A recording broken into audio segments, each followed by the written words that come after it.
Hey guys, I know it's been a hot minute since I've been on here, and I'm sorry about that, but I am here today to give you a few tips on how to avoid letting the fitness trends turn into traps.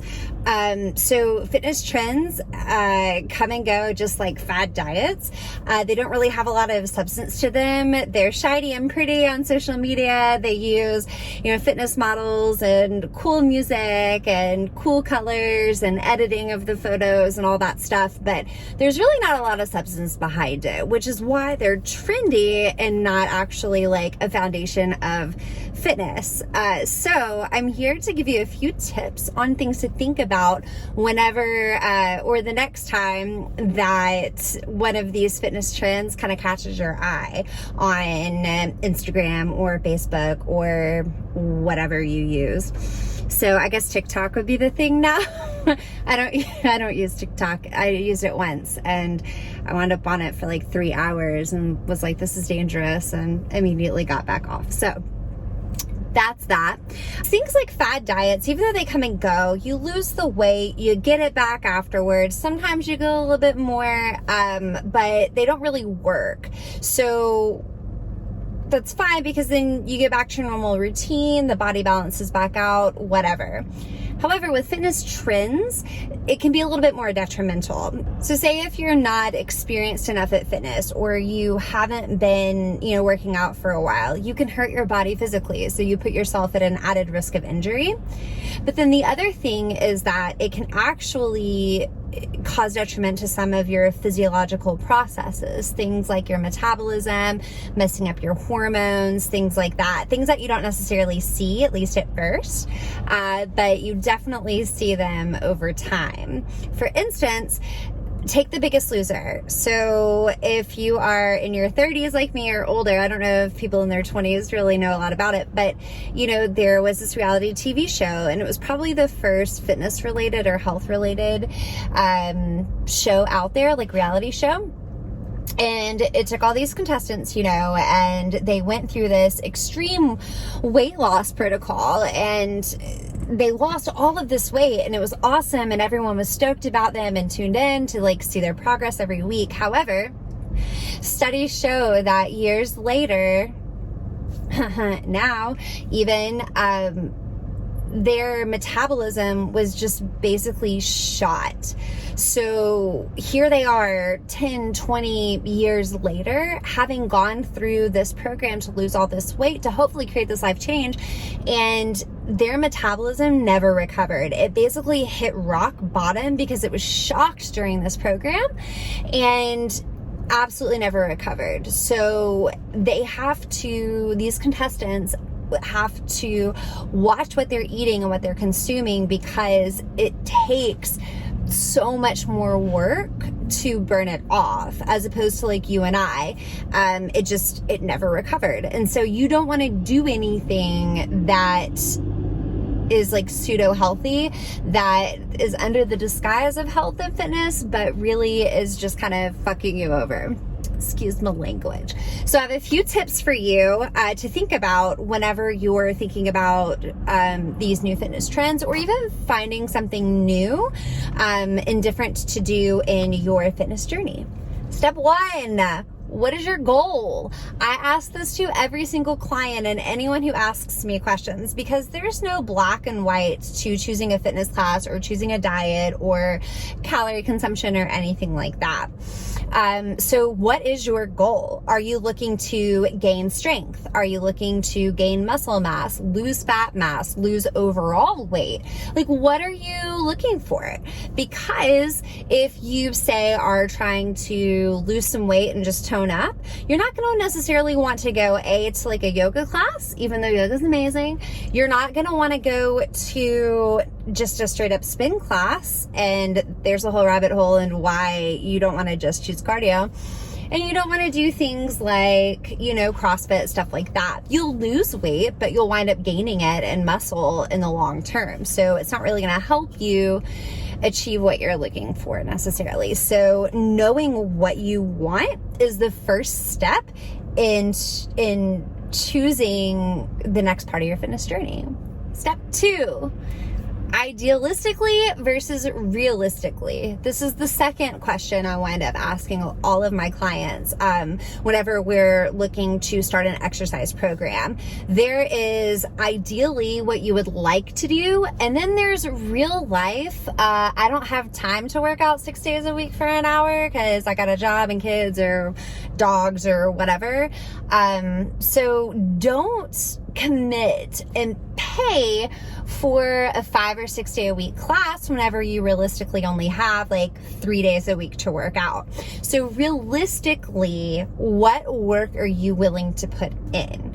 This also helps you decide the pace and the level of the classes that you take. But like I said, a lot of you can sign up for something like a boot camp. Awesome. Boot camp is great. 6 days a week at 5:30 a.m. You normally wake up at like 6:30 or so, and even then, like, it's kind of iffy. Like, don't sign up for a class like that, because realistically, you may get it in for a couple of days, but probably you're not going to stick it out. And you're only gonna be able to do a few days while you're paying for 5 or 6 days a week. So don't waste your money, don't waste your time. Most importantly, don't waste your happiness. When you overcommit, when you idealistically commit, you're setting yourself up for failure, you're setting yourself up for heartbreak, you're setting yourself up for just a lot of disappointment and putting yourself back at square one, and that's not what we want to do. What I would love for you to find in a fitness journey is something that you're willing to do long term. Now, it could be that those classes change, the type of workouts change, whatever, but like hopefully you at some point will figure out a routine that you can stick to, that you won't deter from. Because just like a diet, like working out is great because it's going to help you reach a lot of your goals. However, if you just stop, then you're not going to continue to reap those goals. So let's be realistic. Don't be an added problem to a solution you're trying to find. 3, focus. So what are these classes focused around? What are they geared towards? You don't want to go into a, straight up cardio class if you're trying to gain strength and lose weight. You don't want to go to just an ab class every single day or a drumming class every single day. Like, that doesn't need to be your main mode of fitness. You need something that's going to be all around. They'll give you mainly strength training with some cardio on the side. Cardio you can always do on your own, first of all, but secondly, strength training is where the real magic happens in your fitness and wellness journey. So that's what helps to regulate all the processes in your body, your metabolism, your hormones.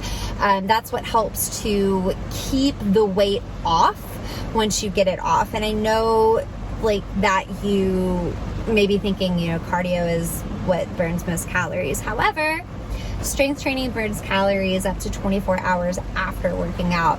Cardio doesn't do that.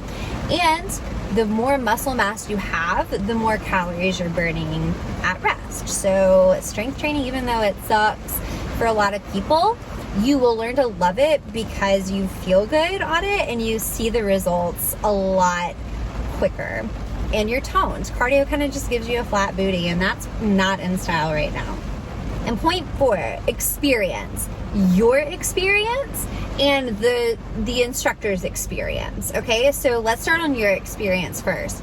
So are you someone in your 30s or 40s who was a high school athlete, and so you're used to strength training 20 something years ago and you haven't really been very much since? Are you a consistent lifter? Do you work out consistently and have for a long time? Are you recently injured? Are you brand new? A lot of fitness classes, things like Orange Theory or any sort of boot camp, it's going to be targeted more towards the moderate to advanced type of fitness person. So if you're a beginner, even though they'll have some friendly tips for you, you're going to be in a sea of people, first of all, and you're not necessarily going to know what to do, and you may wind up competing with the person next to you because your ego gets a hold of you a little bit, and you could hurt yourself. I've seen so many clients Of course, my niche is injury, illness, and disease. So I see a lot of people who are injured, but a lot of people that I see that are injured that come to me are injured from these big group classes like that, like Orange Theory or CrossFit, things like that, that are meant for the more experienced person, but still say that they cater towards the noobs. So think about that. If you are newer, injured, have any questions, if you're not comfortable walking into a gym and doing a workout on your own, you want to opt for an actual personal trainer, or exercise physiologist. You want to opt for smaller group classes. You want to opt for something that's going to give you a lot more value educationally as well as physically. So you're learning what you're doing and why while you're doing it. And they tend to be a lot smarter. They have more knowledge, and they've gone to school. They have more certifications, more experience, things like that. So the smaller the class, chances are the better quality instructor, which takes us to that second part of the point, which is, what is the experience level of your coach? If you're just walking into a random class or just setting yourself up with a random personal trainer at the cheapest gym around the corner, like Planet Fitness, not to, bash on them. However, you do get what you pay for. So the cheaper the class or the personal trainer, chances are the less experience they have. So it could be someone who looks great because they know how to work out for themselves, but they don't necessarily know how to translate that workout to you. So you always want to think about what type of training is required for this instructor to teach this class. A lot of places like Orange Theory, I hate to keep bringing it up, but it's a very easy one to pull. A lot of facilities for Orange Theory have everything pre-planned out. So there's no veering. So if you have people that have a lot of back pain, it doesn't really matter. You're going to do what the programming across the country, what everyone else is doing, essentially. So people like that, you want the instructors just to be able to kind of come and read off of a script, and you want them to coach, you want them to be able to see how you're moving and if you're moving correctly.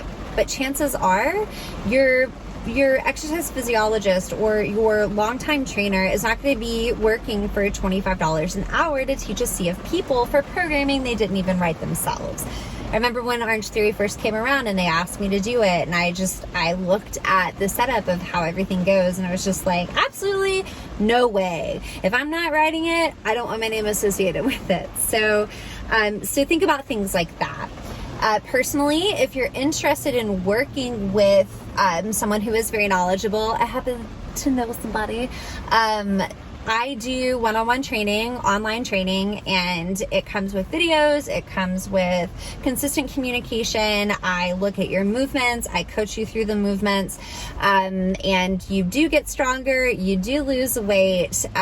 We are about 6 months into a new round of online training right now, and these people have gained so much as far as their endurance goes. They've all lost weight, they've all gotten stronger, and they're happy, they're looking forward to it. It's really a great group of people. It's only $50 a month. You get workouts for the entire month, you get recipes every single week. If you are interested, check out the website below. In addition, if you check out that website, sign up for the email list, because I do send out workouts and recipes and just, my thoughts on things fitness related about every other week. I try not to spam you by any means. So yeah, if you're interested, let me know. If you have any specific questions about training or anything fitness related, pop them in the comments.